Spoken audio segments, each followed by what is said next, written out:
Bismillahirrahmanirrahim. Assalamualaikum warahmatullahi wabarakatuh. Asyhadu an la ilaha illallah wa asyhadu anna Muhammadar Rasulullah. Allahumma shalli ala sayyidina Muhammad wa ala ali sayyidina Muhammad. Selamat pagi rekan-rekan sekalian.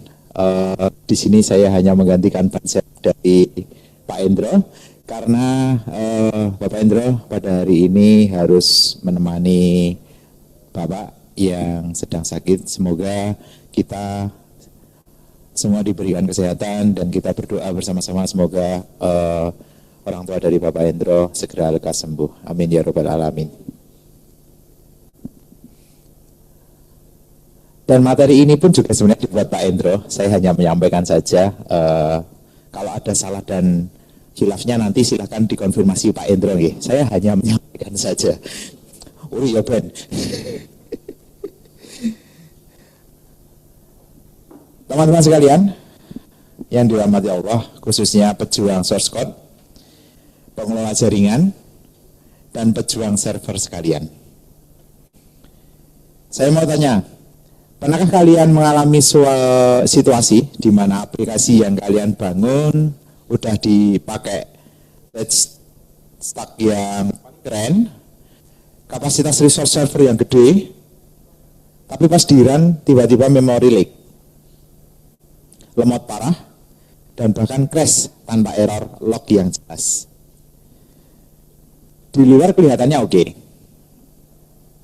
tapi dalam sistemnya berantakan. Sadar atau tidak, banyak dari kita di industri IT yang kehidupan nyatanya mirip seperti aplikasi yang crash tadi. Dari luar kelihatan mapan dan estetik, gajinya gede, semoga ya, amin ya Allah. Kerja bisa remote atau WFH sambil ngopi. Kalau ini amin nggak ini? Pakai MacBook terbaru dan status software engineer yang keren. Tapi anehnya di dalam hati kita sering merasa hampa, cemas, hobi overthinking tiap malam, hingga mengalami burnout yang berkepanjangan. Pertanyaannya, kenapa sistem hidup kita bisa bug parah seperti ini?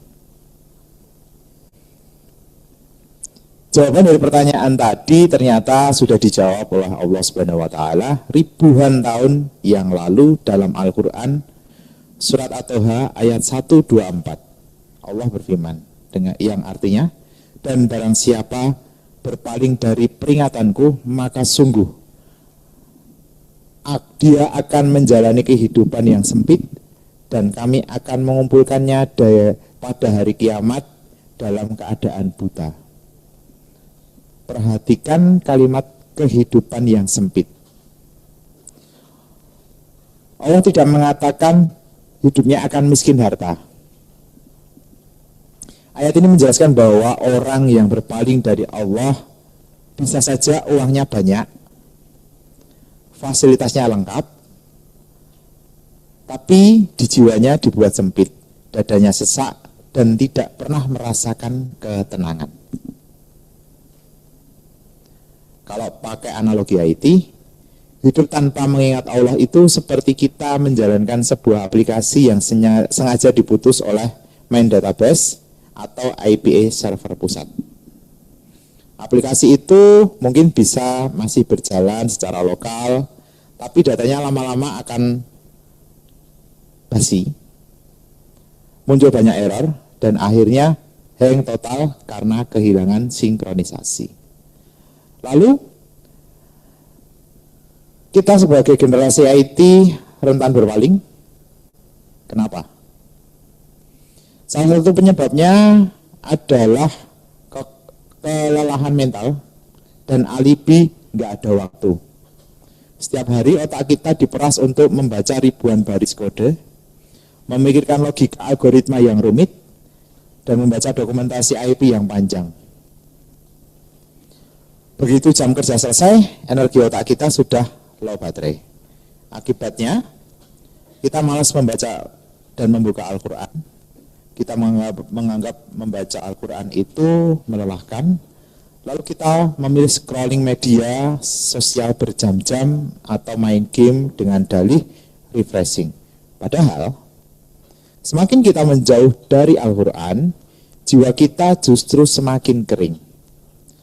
Rasulullah SAW sudah mengingatkan kita dalam sebuah hadis riwayat Imam Muslim. Wal Qur'anu hujjatu laka au alaika. Al-Quran itu bisa menjadi pembela bagimu di akhirat dan atau justru menjadi penuntut atasmu. Bayangkan, Al-Quran itu adalah comprehensive documentation atau aturan dasar kehidupan kita dari Sang Pencipta.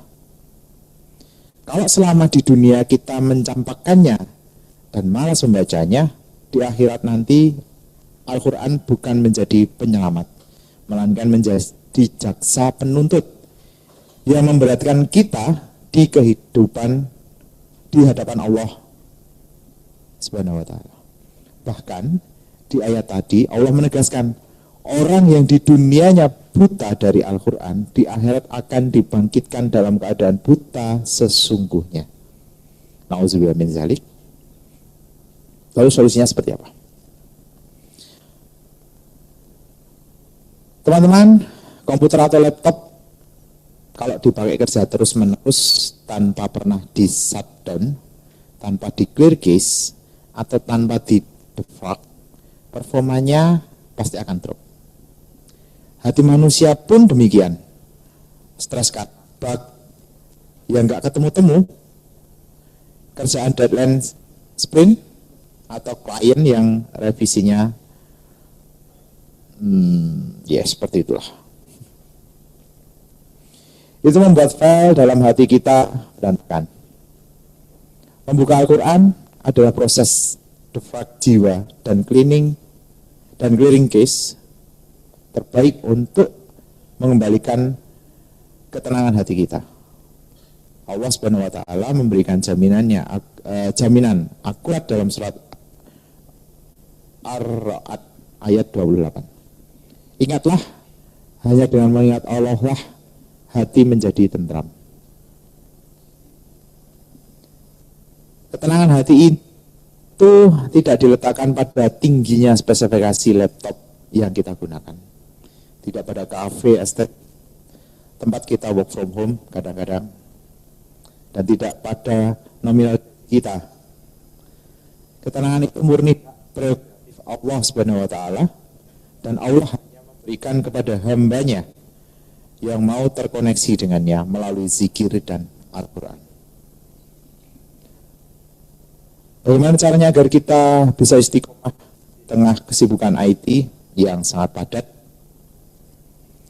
Kita bisa pakai pendekatan micro habit atau kalau di dunia development berdasarkan prinsip CI/CD.